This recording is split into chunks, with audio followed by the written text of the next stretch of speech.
Dear student, we are going to discuss system of linear equation and relation of a matrix with system of linear equation, and which is the applications of the matrices. Now, system of linear equation.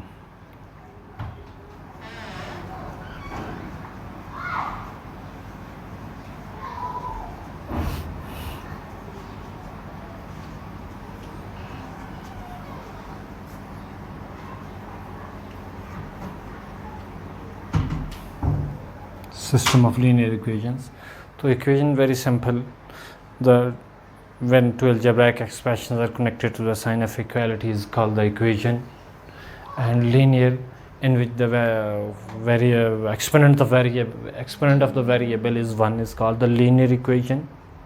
And system of linear equation, when two or more equations are connected to each other, is called the system of the linear equation. Now, suppose we have a system of linear equation a1x1 plus a2x2 plus a3x3 equal to a4,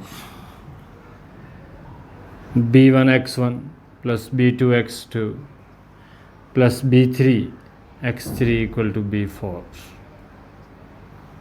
Suppose c1x1 plus c2x2 plus c3x3 equal to c4. It is a system of linear equation. अगर हम इसका solution find कर लेते हैं या इसका solution exist करता है, चाहे वो एक ही सॉल्यूशन हो या मोर देन वन सॉल्यूशन हो, जिसे इनफाइनाइट मैनी सॉल्यूशन भी कहा जा सकता है, उस तरह की अगर सिचुएशन हो, किसी भी सूरत में इसका सॉल्यूशन एग्जिस्ट कर रहा हो, सॉल्यूशन फाइंड किया जा सकता हो, एग्जिस्ट कर रहा हो, दोनों सूरतों में सॉल्यूशन की एग्जिस्टेंस चाहे यूनिक हो या इनफाइनाइट मैनी सॉल्यूशन या मोर देन वन हो, तो उसमें सॉल्यूशन एग्जिस्टेंस आती है. सॉल्यूशन एग्जिस्ट कर रहा हो, सिस्टम इज कंसिस्टेंट.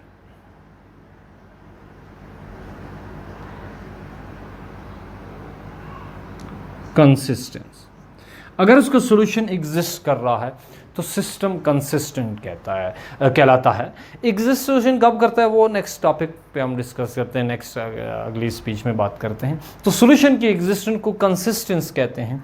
और नंबर 2 जो है वो है नॉट एग्जिस्ट. सॉल्यूशन अगर एग्जिस्ट नहीं कर रहा तो इसे कहते हैं सिस्टम इज इनकंसिस्टेंट.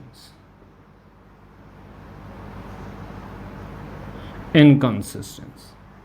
अगर सॉल्यूशन एग्जिस्ट कर रहा है तो कंसिस्टेंट है, और सॉल्यूशन एग्जिस्ट नहीं कर रहा, हम उसका सॉल्यूशन फाइंड नहीं कर सकते, तो इसे कहेंगे सॉल्यूशन डज नॉट एग्जिस्ट, या इसे कहते हैं इनकंसिस्टेंस. ये था सॉल्यूशन से रिलेटेड कि सॉल्यूशन कब एग्जिस्ट कर, सॉल्यूशन एग्जिस्ट करने और ना करने में उसको क्या कहते हैं.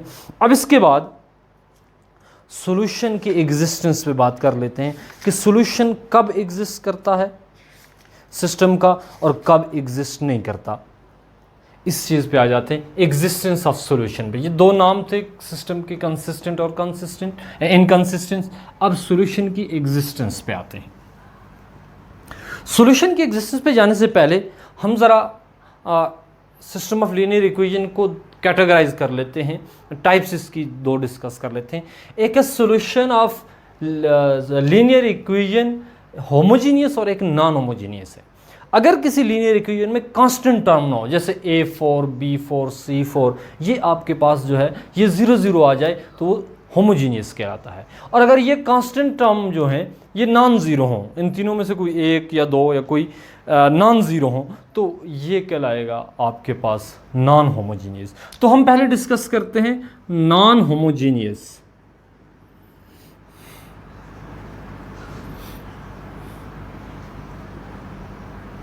सिस्टम. इसके सॉल्यूशन पे बात करते हैं कि नॉन होमोजीनियस का सॉल्यूशन कब एग्जिस्ट करता है और कब नहीं एग्जिस्ट करता. आपके पास सिस्टम ऑफ इक्वेशन है.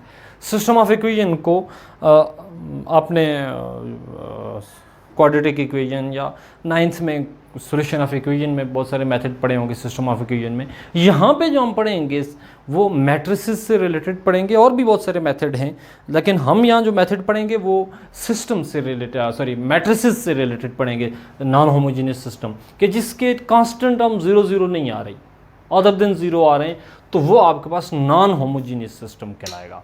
अब इसका सोल्यूशन जो है वो फाइंड करने के लिए पहली बात है हम इस सिस्टम को कन्वर्ट करेंगे मैट्रिक्स फॉर्म। इस सिस्टम की मैट्रिक्स फॉर्म में मैं शॉर्टकट करता हूं, मैट्रिक्स फॉर्म। मैट्रिक्स फॉर्म में जब जाएंगे तो कोफिशिएंट मैट्रिक्स बन जाएगा A1 A2 A3 B1 B2 B3 C1 C2 C3, ये कोफिशिएंट मैट्रिक्स बन जाएगा। इसके साथ variables column matrix x1 x2 x3 equal to A4 B4 C4, ये आपके पास सिस्टम ऑफ इक्वेशन का इक्विवेलेंट मैट्रिक्स फॉर्म आ गई। अब यहां से आपने बनाना होता है augmented matrix.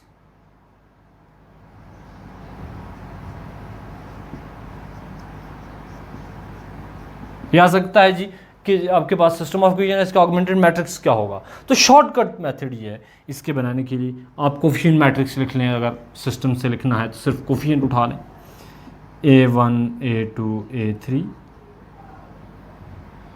B1 B2 B3 C1 C2 C3, और इसमें एक पार्टीशन डाल दें। पार्टीशन डाल के आप यहाँ पे ये कॉलम मैट्रिक्स जो आपके इक्वल के राइट साइड पे है, इससे एक कॉलम मैट्रिक्स बना दें A4 B4 C4, तो ये आपके पास कहलाएगा ऑगमेंटेड मैट्रिक्स। अब आपने ऑगमेंटेड मैट्रिक्स से डिसाइड करना है कि इसका सॉल्यूशन एग्जिस्ट करता है या नहीं। एग्जिस्टेंस ये है, एग्जिस्टेंस इसकी कब होगी। अब अगर और करें तो ये हमारे पास बुनियादी तौर पे हमारे पास सिस्टम ऑफ इक्वेशन है। सिस्टम ऑफ इक्वेशन को यूँ रिप्रेजेंट कर दे A1 x1 A2 x2 A3 x3 equal to A4, ये इक्वल टू की जगह हमने पार्टीशन डाल दी है। B1 x1 B2 x2 B3 x3 C1 x1 C2 x2 C3 x3 equal to C4। तो ये सिस्टम ऑफ इक्वेशन को ऐसे लिखने के बजाय हमने सिस्टम ऑफ इक्वेशन को इस तरह लिख लिया। अब यहाँ से ये डायरेक्ट भी लिख सकते हैं ऑगमेंटेड मैट्रिक्स। अब जब ऑगमेंटेड मैट्रिक्स आ गया तो आपने इसकी इक्लान फॉर्म बनानी है या इसका रैंक फाइंड करना है। रैंक फाइंड करने के लिए हमें इक्लान फॉर्म में जाना होगा। अब अगर इसको आप इक्लान फॉर्म में जाते हैं तो इक्लान फॉर्म में जाने से आपके पास सपोज ये ऐसे आ जाता है A1 B1 C1 A1 A2 A3 A4 0 B2 B3, चलें प्राइम के साथ लिख लेते हैं B4 prime 0 0 C3 prime C4 prime. तो ये आपके पास सिस्टम ऑफ इक्वेशन को आपने इक्लान फॉर्म में चेंज किया। एलिमेंट्री रो ऑपरेशन करते हुए आप इस पोजीशन पे पहुंच जाए। जब आप इस पोजीशन पे आ गए तो यहाँ पे देखें, अगर वापस इसको सिस्टम में कन्वर्ट करते हैं तो आपके पास सोल्यूशन आ जाए C3 equal to C4 C3 x3 equal to C4 prime B2 prime x2 B3 prime x3 equal to B4। तो ये इक्वेशन उस तरह बन जाएगी, तो सिस्टम ऑफ इक्वेशन आ जाएगा। अब यहाँ से x3 की वैल्यू C4 C3 की फॉर्म में, ये कोई नंबर्स होंगे, इनकी फॉर्म में आप x3 की वैल्यू, यहाँ से x2 की वैल्यू यूज़ x3 की यूज़ करते हुए फाइंड कर लें, x2 x3 की वैल्यू यहाँ यूज़ करते हुए आप x1 की वैल्यू फाइंड कर लें, तो आपका सिस्टम कंसिस्टेंट हो जाएगा। इसका मतलब है अगर इस C3 की वैल्यू, अगर इस C3 की value is not equal to 0, 0 के इक्वल नहीं है, अब मैं इसके बाद रैंक पे आऊंगा, अगर 0 के इक्वल नहीं है तो इसका मतलब है कि इसका सॉल्यूशन जो है वो एग्जैक्ट और यूनिक एग्जिस्ट करेगा। इसका मतलब है ये एलिमेंट 0 नहीं है तो इसका रैंक क्या होगा, ये भी नॉन जीरो रो है, ये भी नॉन जीरो रो है, ये भी नॉन जीरो है, रैंक इसका 3 रहेगा। जितने आपके पास इक्वेशंस थी, जितनी आपके पास इक्वेशन थी उतना ही आपके पास इसका रैंक है। Number of rose in the matrix A में जितनी रोज थी उतना ही इसका रैंक है। रैंक रिड्यूस नहीं हुआ, कम नहीं हुआ, तो ये आपके पास सॉल्यूशन जो है ये यूनिक आ जाएगा। अब एक ही एग्जैक्ट सॉल्यूशन आ जाएगा। या दूसरी सूरत ये हो सकती है ये दोनों इक्वल टू जीरो हो जाएं, ये भी जीरो हो जाए, ये भी जीरो हो जाए। क्या आपके पास C3 prime equal to zero और C4 prime equal to zero, ये दोनों जीरो हो जाएं। अब अगर आप गौर करें तो आपके पास जो है ये सारी रो जीरो जीरो जीरो जीरो सारा कुछ जीरो हो जाएगा। तो अब आपके पास दो इक्वेशन बचेंगी, तीन वेरिएबल हो जाएंगे। अब आपको एक को लेट करना पड़ेगा। अब इक्वेशंस कम हो गई, वेरिएबल ज़्यादा हैं, लिहाजा इसका सॉल्यूशन हम एग्जैक्ट सॉल्यूशन तो फाइंड नहीं कर सकते, तो इसका एग्जैक्ट सॉल्यूशन नहीं आएगा। फिर हमें यहाँ किसी चीज़ को लेट करना पड़ेगा, उसको अपने से कोई वैल्यू देनी पड़ेगी, तो तमाम पॉसिबल वैल्यू दे सकते हैं, तो इसलिए से कहते हैं ये इनफाइनाइट मेनी सॉल्यूशन है। तीसरी कंडीशन ये हो सकती है इधर जीरो नहीं आया, सॉरी इधर जीरो आया लेकिन इधर जीरो नहीं है, 1 2 और 3। तीसरी है C3 तो जीरो आ गया, C3 प्राइम, लेकिन C4 prime is not equal to zero. ये तीसरी बात आ गई। तो इस सूरत में आपके पास जो है ये जीरो इक्वल टू कोई नंबर, तो ये भी जीरो जीरो जीरो, इसका मतलब जीरो इक्वल टू कोई constant other than zero number जो पॉसिबल नहीं है, ये इम्पॉसिबल रिजल्ट दे रहा है। तो इसका मतलब है solution does not exist, solution does not exist. अब ये बात मैंने आसान अल्फाज में और सादा अल्फाज में बयान की है। अब इस बात को मैं टेक्निकली और मैथमेटिकल फॉर्म में आपके सामने रखता हूं, जिसे रैंक कहते हैं। अब इस सारी बात को मैं रैंक में कर देता हूं कि रैंक को किस तरह हम इंटरप्रेट करते हैं इसमें। अब जरा गौर कीजिएगा। अब अगर C3 जो है ये नॉट इक्वल टू जीरो है, नंबर 1 कंडीशन लिखी थी C3 is not equal to zero, तो फिर रैंक क्या होगा। अब जरा देखिए ए का रैंक जो है और इस पूरे ऑगमेंटेड मैट्रिक्स का रैंक दोनों का सेम रहेगा। ओके जी, ए का रैंक कितना आ रहा है, नॉन जीरो रो 3, और पूरे मैट्रिक्स का रैंक क्या आ रहा है, नॉन जीरो रो 1 2 3, तो दोनों का रैंक सेम है। पहली बात, number 1, rank of A equal to rank of augmented matrix. Augmented matrix और ए का रैंक सेम आ रहा है। पहली बात कि अगर rank of A equal to rank of augmented matrix, दोनों का रैंक सेम आ रहा है, जब सेम आ रहा है तो इसका मतलब है सॉल्यूशन एग्जिस्ट, सॉल्यूशन एग्जिस्ट। अब ये दो सूरतों में आ सकता है। पहली सूरत यह है कि C3 जीरो नहीं है, ये C4 चाहे जो भी हो, जीरो हो ना हो इससे कोई इशू नहीं, तो C3 जीरो नहीं है तो रैंक दोनों का 3 3 है, इक्वल है। या दूसरी बात यह है ये भी जीरो है, ये भी जीरो है, तो ए का भी रैंक देखें, ये सारी रो जीरो है 1 2, और ऑगमेंटेड मैट्रिक्स सारी रो जीरो है 1 2, तो दोनों का रैंक 2 2 है, इस सूरत में भी इक्वल है। लेकिन पहली कंडीशन इक्वल रैंक, लेकिन रिड्यूस भी नहीं हो रहा, 3 है, इसमें 3 रोज हैं तो ये 3 है, तो डज नॉट रिड्यूस, लेकिन रिड्यूस भी नहीं हो रहा।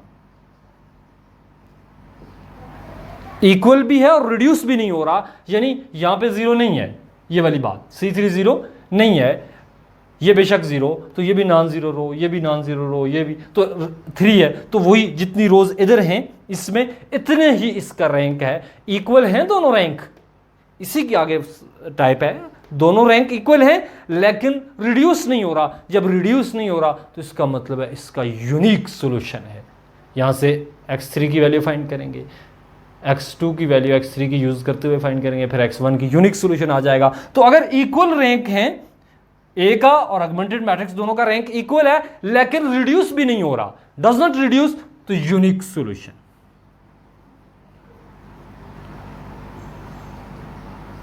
यूनिक सॉल्यूशन का मतलब है एग्जैक्ट वैल्यू, एग्जैक्ट सॉल्यूशन, पूरी पूरी वैल्यू दे रहा है हमें। लेकिन दूसरी कंडीशन है इक्वल ही है, यही वाली बात है, रैंक इक्वल है लेकिन रिड्यूस हो गया, इक्वल रैंक बट रिड्यूस, कम हो गया है। कैसे, ये दोनों जीरो हो गए, ये जो C4 और C3 क्या आ गए, 0 0। तो इसका मतलब है एक पूरी इक्वेशन खत्म हो गई है, ये वाली इक्वेशन पूरी की पूरी खत्म हो गई है। अब क्या आ गया हमारे पास, सिर्फ दो इक्वेशन, लेकिन वेरिएबल 1 2 3 आ गए हैं, वेरिएबल 3 आ रहे हैं और हमारे पास जो है वो इक्वेशंस कम हो गई हैं। तो जब वेरिएबल से इक्वेशन कम हो जाए तो वहाँ एग्जैक्ट सॉल्यूशन पॉसिबल नहीं होता, वहाँ इनफाइनाइट मेनी सॉल्यूशन आते हैं। वहाँ क्या करेंगे जी, अब मैं सिस्टम को ज़रा लिखता हूँ, देखिएगा a1x, इस सिस्टम को मैं लिखता हूँ इस सारे को, a1x1 plus a2x2 plus a3x3 equal to a4। दूसरा आ जाएगा 0x1 ख़त्म, b2 prime x2 plus b3 prime x3 equal to b4 prime. अब ये भी 0 0 0 0, क्योंकि रैंक रिड्यूस हो, दोनों का इक्वल है लेकिन रैंक रिड्यूस हो गया है, तो रैंक रिड्यूस होके पोजीशन ये आ जाती है, इक्वेशन 2 आ गई।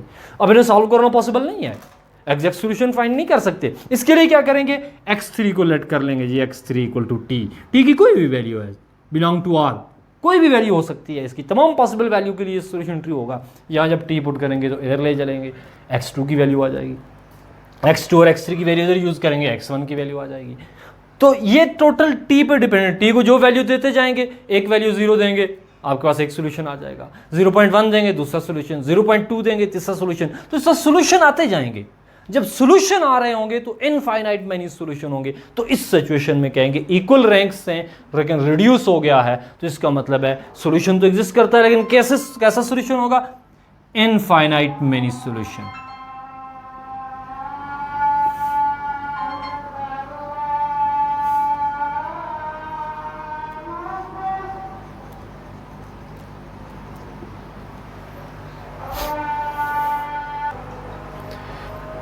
ओके जी, तो सेकंड कंडीशन ये है कि इक्वल रैंक्स हैं लेकिन रिड्यूस हो रहा है, रिड्यूस हो गया तो उसके लिए इनफाइनाइट मैनी सॉल्यूशन। अब तीसरी बात पे आ जाते हैं, वो जो लास्ट हमने की थी वो ये कि अगर आपके पास ये C3 0 हो जाए लेकिन C4 0 ना हो, थर्ड वन इज C3 तो 0 है लेकिन C4 प्राइम इज नॉट 0, तो इसका मतलब है A का रैंक रिड्यूस हो गया। A का रैंक क्या आ रहा है, पूरी रो 0 1 2, A का रैंक 2 है और ऑगमेंटेड मैट्रिक्स का रैंक ये नॉन जीरो है, तो 1 2 3, तो ये रिड्यूस हो गया, रैंक इक्वल नहीं है, एक 2 रैंक आ रहा है एक 3 रैंक आ रहा है, तो इसका मतलब है rank of A number 2, rank of is not equal to rank of augmented matrix। ये इक्वल नहीं आ रहे, ये तो दोनों कंडीशंस इक्वलिटी वाली थी, अब इक्वल नहीं आ रहे, तो वेरी क्लियरली अगर ये इक्वल नहीं है तो इसका मतलब है सॉल्यूशन डज नॉट एग्जिस्ट, तो इसका सॉल्यूशन एग्जिस्ट नहीं करता। ये था solution of the system of linear equation के बारे में कि कैसे हमने डिसाइड करना है, वो ऑगमेंटेड मैट्रिक्स के रैंक से हमने डिसाइड करना है कि उसका सॉल्यूशन एग्जिस्ट करता है तो यूनिक है या इनफाइनाइट में नहीं है या एग्जिस्ट नहीं करता। That was solution of the linear equation. अब how to find the solution of the linear equation, यानी लीनियर इक्वेशन के सॉल्यूशन कैसे फाइंड करने हैं, उनके मेथड्स को मैं ब्रीफली डिस्कस कर देता हूं, शॉर्ट कट उसे मैं कर देता हूँ। First one is a matrix method, जिसे आम लैंग्वेज में मैट्रिक्स इन्वर्शन मेथड भी कहते हैं, वो इस तरह है, मैट्रिक्स मेथड या मैट्रिक्स इन्वर्शन मेथड भी से कहते हैं। ये सॉल्यूशन के मेथड हम डिस्कस कर रहे हैं।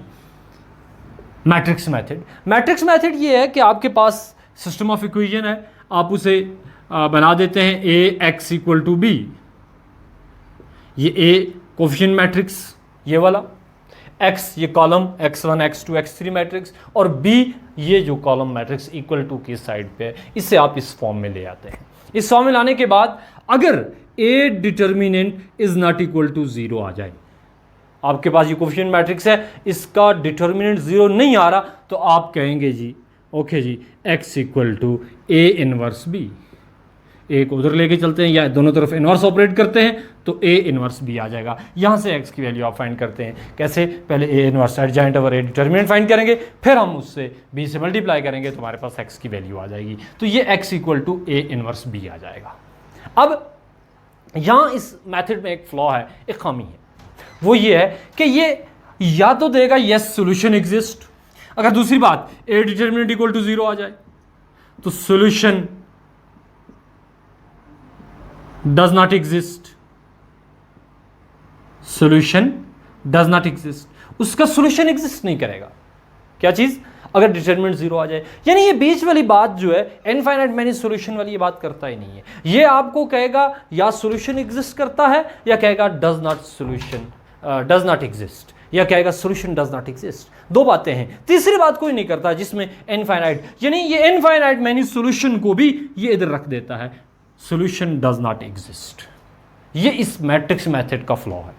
इसके बाद दो मेथड अगले हैं, वो ये हैं कि इक्लान और रिड्यूस इक्लान फॉर्म, जिसे गॉस एलिमिनेशन मेथड और गॉस जॉर्डन मेथड कहते हैं। उन दो मेथड को मैं डिस्कस करता हूं। अब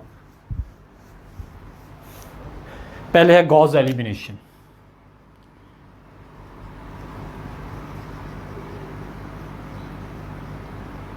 जो इक्लान फॉर्म जिसे कहते हैं, इक्लान फॉर्म वाला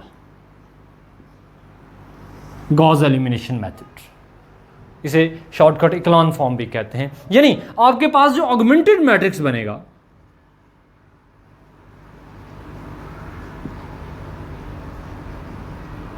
उसको आपने चेंज करना है।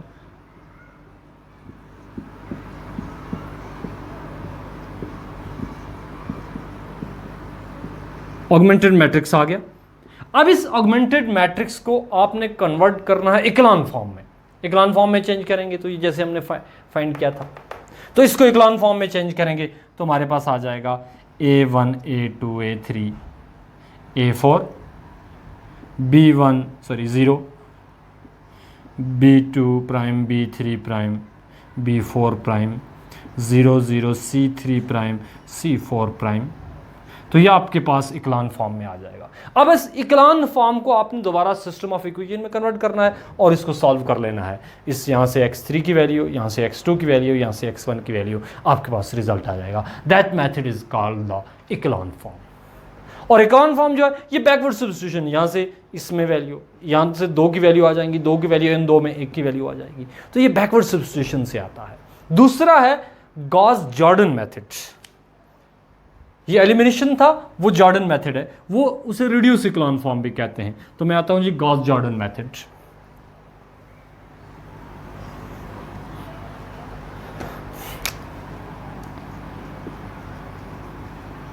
गॉस जॉर्डन मेथड या इससे रिड्यूस इक्लान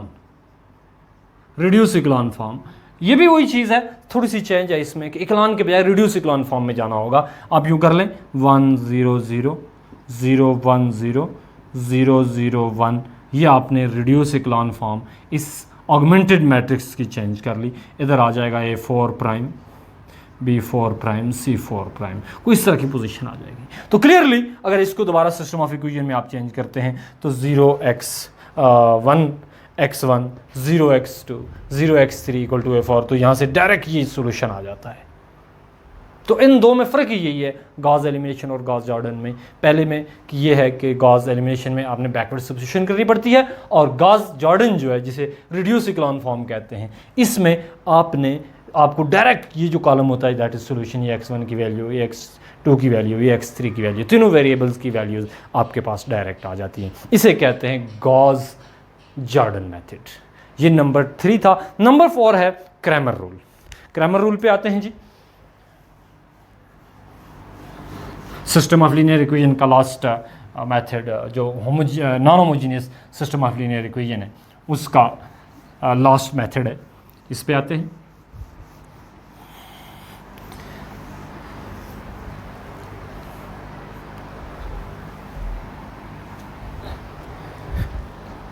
क्रैमर रूल।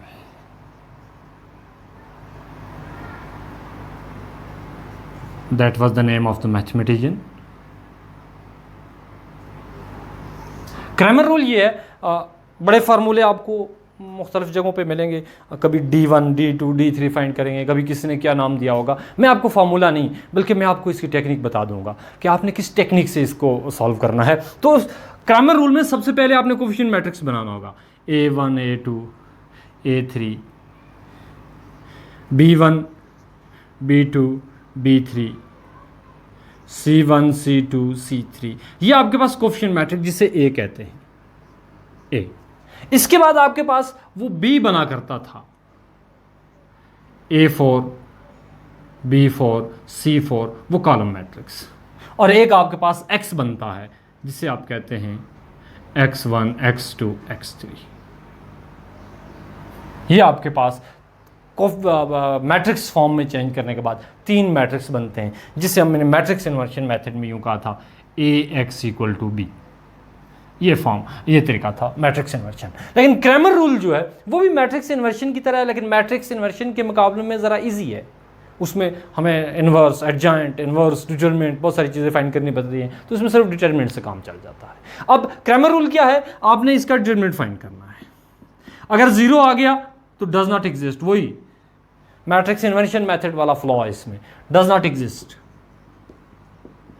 और अगर A determinant is not equal to 0, solution exist. ये तीसरी बात कोई नहीं करता, सॉल्यूशन एग्जिस्ट या नॉट एग्जिस्ट की बात कर, इनफाइनाइट मैनी वाली बात नहीं करता। क्यों कि ये इनफाइनाइट मैनी वाली बात इधर चली जाती है इसके। तो A determinant is not equal to 0, solution exist. तो जब ये पोजीशन आ जाए, इसमें तो बात खत्म हो गई, ये आ जाए तो आगे बढ़ते हैं। अब जाकर डायरेक्ट मैं आपको मेथड बता देता हूं कि आपने x1 की वैल्यू फाइंड करनी है। x1 = x1 क्या है, आपने A को लिखना है, A को डिटरमिनेंट में लिखना है, लेकिन आप पहला वेरिएबल फाइंड कर रहे हैं x1, तो इसका पहला कॉलम छोड़ दें।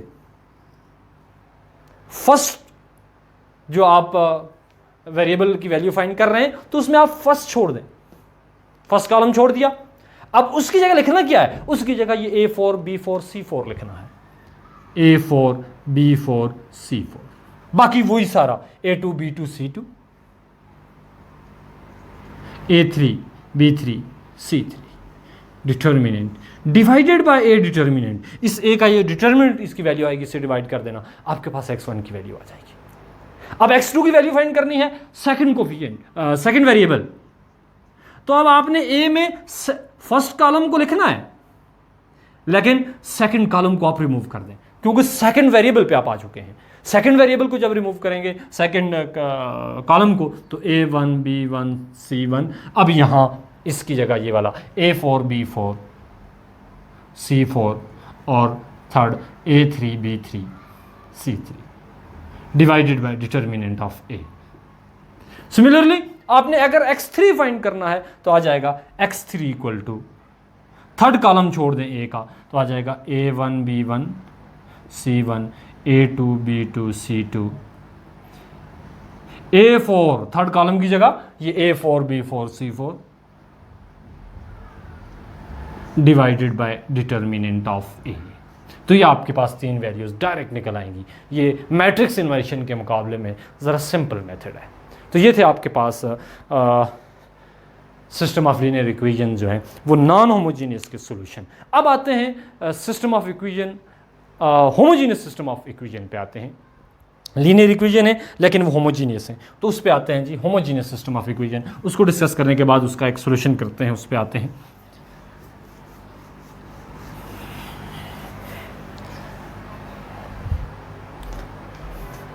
System of homogeneous equation.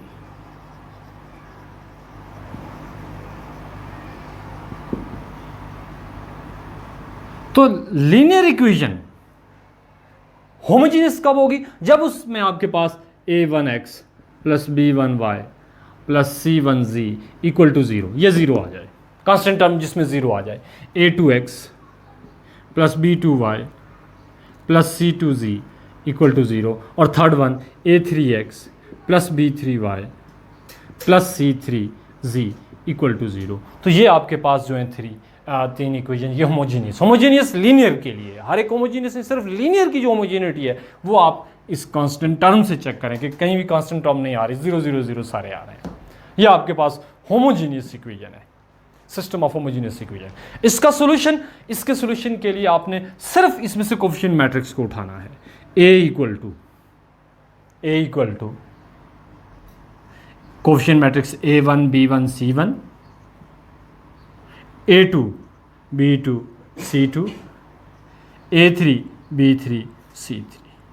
यहाँ आपके पास x जो है x y z बनेगा और b की जगह 0 0 0 बनेगा। हम a उठा लेते हैं, a का डिटर्मिनेंट ले लें, a डिटर्मिनेंट। अब यहां से बात शुरू होगी। Number 1, a determinant equal to 0 हो। अगर a डिटर्मिनेंट आपके पास इक्वल टू 0 आ रहा है तो इसका मतलब है पहली बात नॉट इक्वल टू 0 पे आ जाते हैं, फिर आगे इक्वल टू 0 पे आते हैं। अगर a determinant is not equal to 0, 0 के इक्वल नहीं आ रहा, इसका मतलब है नॉन सिंगुलर है। जब ये 0 के इक्वल नहीं आ रहा तो उस वक्त क्या कंडीशन होगी, जरा गौर कीजिएगा। आपके पास ax equal to 0 system of equation है। a coefficient matrix x y z, ये वाला x की है x y z, और ये जो o है ये है 0 0 0, ये वाला। सिस्टम ऑफ इक्वेशन को हमने मैट्रिक्स फॉर्म में कन्वर्ट किया, फिर वहां से मैट्रिक्स को नाम दे दिए। अब यहां पे देखें तो ax इक्वल टू दिस 0 0 0। अब दो a और x का प्रोडक्ट 0 आ रहा है, 0 0 0 आ रहा है, जबकि कंडीशन ये कह रही है कि a determinant is not equal to 0, यानी ये चीज 0 नहीं है, लेकिन दोनों का प्रोडक्ट 0 है। तो इसकी बात क्लियर ये है कि ये पूरे का पूरा 0 है। क्या है, a डिटर्मिनेंट 0 नहीं है, ये जो मैट्रिक्स है इसका डिटरमिनेंट 0 नहीं है। इसका मतलब है ये 0 बन रहा है, तो a और किसी नॉन 0 नंबर को फिर मल्टीप्लाई करके 0 नहीं ला सकते, ये लाजमी तौर पे 0 होगा। तो इसका मतलब हुआ a multiply by 0 equal to 0, तो x की वैल्यू 0 0 आ जाएगी। अगर a determinant is not equal to 0 है तो इसका मतलब हुआ कि आपके पास x की वैल्यू भी 0 होगी, y की वैल्यू भी 0 होगी, z की वैल्यू भी 0 होगी, तो x y z 0 0 हो जाएंगे, जिसे आप कहते हैं ट्रिवियल सॉल्यूशन।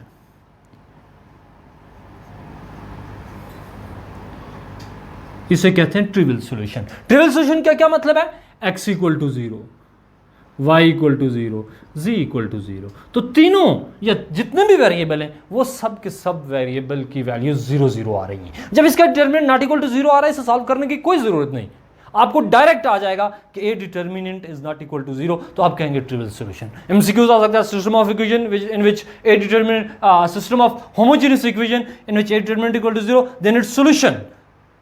आपके पास x equal to 0, y equal to 0, z equal to 0, या आ सकता है इसकी जगह trivial solution, non trivial solution, does not exist, infinite many solution. तो अब आपने वहां से इस चॉइस को लेना है कि ट्रिवियल सॉल्यूशन, क्योंकि a डिटर्मिनेंट 0 नहीं है, तो इसका मतलब है x की वैल्यू 0 होगी तब जाके 0 होगा, क्योंकि 0 लाने के लिए किसी एक को 0 होना जरूरी है। ये 0 नहीं है, इसका मतलब है x 0 है तब जाके ये 0 आया, तो x 0 का मतलब है ये सारा 0 0 0, तो ये 0 0 यानी ट्रिवियल सॉल्यूशन। अब वहां पे कुछ और था, वहां पे a determinant is not equal to 0 तो सॉल्व करते थे यहां दूसरे नॉन होमोजीनियस में, लेकिन होमोजीनियस में क्या है, डिटर्मिनेंट लिया नॉट इक्वल टू 0 आ गया, तो वहां क्या करेंगे, सॉल्व करने की कोई जरूरत नहीं, डायरेक्ट आपने देते हैं इट हैज ट्रिवियल सॉल्यूशन, इसका ये ट्रिवियल सॉल्यूशन है। उसके बाद अगली चीज, अगर number 2 a determinant is equal to 0, अगर a डिटर्मिनेंट 0 के इक्वल है फिर क्या होगा, तो इसका मतलब फिर ये हुआ ax इक्वल टू 0, इसका मतलब है ये 0 है तो ये x चांसेस हैं, x 0 भी हो सकता है या 0 नहीं भी हो सकता, क्योंकि a 0 है ना, इसका डिटरमिनेंट 0 है, इसकी वजह से ये x मल्टीप्लाई होकर सारा कुछ 0 हो रहा है, तो मुमकिन है चांस ये है कि x 0 ना हो, तो इसका मतलब है कि a डिटरमिनेंट इक्वल टू 0 तो पॉसिबल है, तो इसका मतलब है कि x 0 नहीं है, ये भी पॉसिबिलिटी है। तो यहां हम फाइंड करेंगे कि इसका सॉल्यूशन ट्रिवियल नहीं है, 0 0 नहीं है, बल्कि कौन सा है जी, नॉन ट्रिवियल सॉल्यूशन है, इसका नॉन ट्रिवियल सॉल्यूशन है। जब ट्रिवियल नहीं है, नॉन ट्रिवियल सॉल्यूशन है, तो इसका मतलब है हमें अब इसका सॉल्यूशन फाइंड करना होगा। सॉल्यूशन कैसे फाइंड होगा, अब सॉल्यूशन फाइंड करने पे मैं आपको शॉर्टकट बता देता हूं, वो ये है कि आप मैट्रिक्स A को ले लें, A1 B1 C1, A2 B2 C2 A3 B3 C3।